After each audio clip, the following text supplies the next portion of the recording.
Ito ay rated SPG. Striktong patnubay at gabay ng magulang ang kailangan. Maaaring may masiselang tema, lengguwahe, karahasan, sexual, horror o droga na hindi angkop sa mga... Nagsisimula na nga itong si Emma na maghiganti nga dito kay Jade at ang isang paraan nga ay itong sirain nga ang relasyon ni Jade at ni Danilo. Wala na nga talagang pagtingin nito ngang si Emma dito nga kay Danilo dahil kaya niya na nga itong saktan. Dahil ang tiwala at suporta naman ay nakukuha na nga ni Emma sa wakas dito nga kay Logan. At si Logan pa nga ang nagtutulong dito nga kay Emma upang mabawi nga ang kanyang anak na si Mookie. Kaya naman nga plano ng bakasyon ito ngang si Jade upang ngang makarelax-relax sila.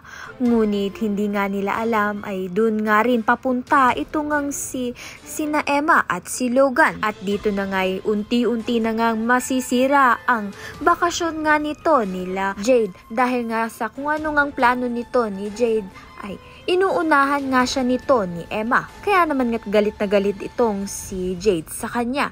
Samantalang ito ngang si Mookie ay pinagsabihan nga ang kanyang sariling ina na layuan na nga sila dahil nga nasisira na ang kanilang pamilya. Ayun nga talaga ang gustong mangyari nito ni Emma. Kaya naman nga't yan at iba pa ang dapat nating pakaabangan. Maraming salamat sa iyong panonood.